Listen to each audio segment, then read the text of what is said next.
আসসালামু আলাইকুম সুমাইয়াস কিচেনে সবাইকে স্বাগতম। আমি আজকে আপনাদের সাথে শেয়ার করব টক জাল মিষ্টি বরইর আচারের রেসিপি। এই আচারটি আমি তেল ছাড়া করে আপনাদেরকে দেখাবো এবং কিভাবে সারা বছর জুড়ে সংরক্ষণ করতে পারবেন টিপস সহ আপনাদেরকে দিব। আশা করি আপনারা পুরো রেসিপিটি দেখবেন, তাহলে জানতে পারবেন। চলুন দেখে নেই এই আচারটি তৈরি করতে কী কী লাগছে পুরো প্রস্তুত প্রণালী। আমি এখানে 2 কেজি বরই নিয়েছি, শুকনা বরই। আর এই বরইগুলোকে ভালো করে ধুয়ে প্রায় ঘন্টাখানিকের মতো ভিজিয়ে রেখেছিলাম। ভিজানোর পর ডুবন্ত পানি দিয়ে চুলায় 10 মিনিটের মতো সিদ্ধ করে নিয়েছি। মানে পানি দেওয়ার পর যখন বলক এসেছে, বলক আসার পর 10 মিনিট আমি হাই হিটে সিদ্ধটা করে নিয়েছি। তারপরে স্ট্রেনারে ভালো করে ছেঁকে নিয়েছি। আর ভালো করে অবশ্যই ছেঁকে নিতে হবে যাতে পানি না থাকে বড়িগুলোতে। তো এখানে আমি এই বড়িগুলো ছেঁকে নিয়েছি। আমি পরিমাণে বেশি নিয়েছি বড়ি, আপনারা আপনাদের পরিমাণ মতো কমিয়ে বাড়িয়ে নিতে পারেন। তারপর যেহেতু আমি বড়িটা 2 কেজি নিয়েছি, তাই গুড়ের পরিমাণটাও কিন্তু বেশি নিয়েছি। আমি এখানে 1 কেজি গুড় নিয়েছি। আমার বড়িগুলো আমাদের গাছের ছিল অনেক বেশি টক, তাই আমি গুড়ের পরিমাণটা বাড়িয়ে নিয়েছি 1 কেজি। আপনারা আপনাদের পরিমাণ মতো নেবেন, যদি বড়ির টকটা কম হয় তাহলে কমিয়ে দিবেন। আর এখানে আমি আজকে আচারের মশলাটা আমি যে রেডিমেড প্যাকেট পাওয়া যায় সেখান থেকেই কিনে নিয়েছি। তবে এটা কিন্তু আস্ত পাঁচফোড়নটা আমি নিয়েছি, গুঁড়া করাটা না, আমি গুঁড়া করে নিব। তো অনেকে জানতে চান তাই আমি প্যাকেটটা দেখিয়ে দিলাম। তো এখানে আমি একটা প্যানে এখানে 50 গ্রামের মতো মশলা আছে। তো আমি সবটা দিইনি, কিছুটা রেখে দিয়েছি, প্রায় 40 গ্রাম হবে নিয়েছি। তারপরে এই মশলাটা আমি চুলায় বসিয়ে দিয়ে ফ্রাই প্যানটা আমি প্রায় 1 মিনিটের মতো চুলার আঁচটা মিডিয়াম আঁচে রেখে ভেজে নিব। 1 মিনিটের চেয়ে বেশি ভাজবো না, আর এটা বেশি ভাজলে কিন্তু তিতা হয়ে যাবে।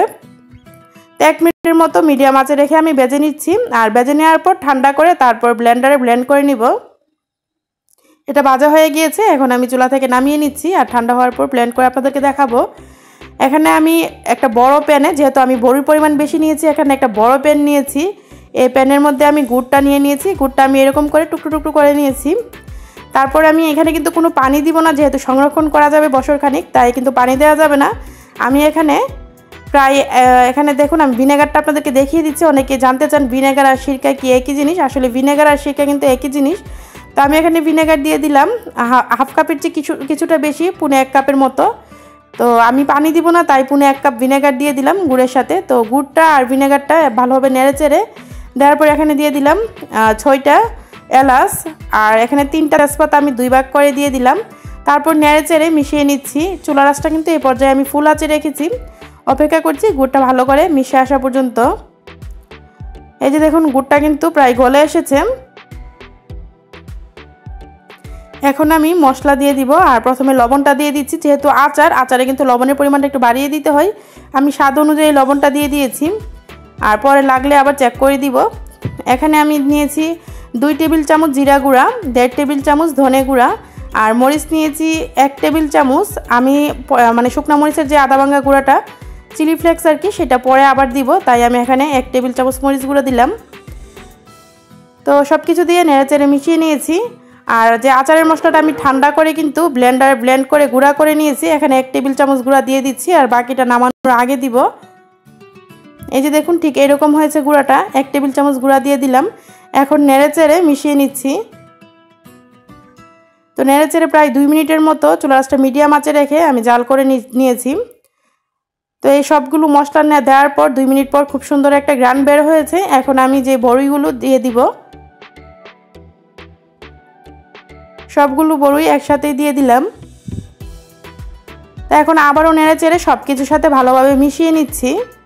চুলার আঁচ এই পর্যায়ে কিন্তু আমি ফুল আঁচে রেখেছি। অবশ্যই একটু পরপর নেড়ে দিতে হবে, না হয় কিন্তু নিচে দিয়ে লেগে যাবে।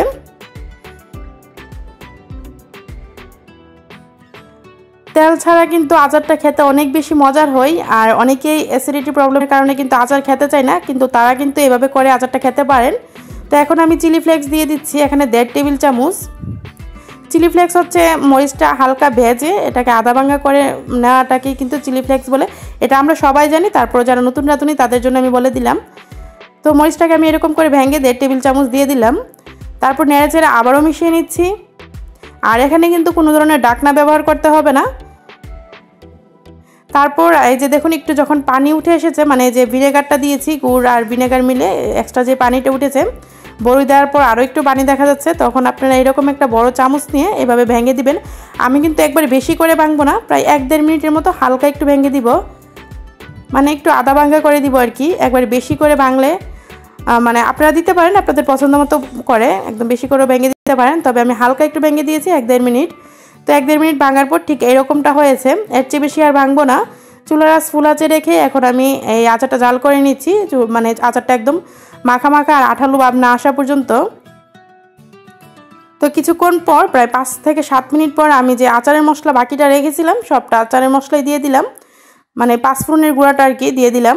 তো আচারের মশলাটা দেওয়ার পর আবারও নেড়ে চেড়ে প্রায় 10 মিনিটের মতো আমি নেড়ে চেড়ে নিব, আঠালো একটা ভাব যে আসা পর্যন্ত।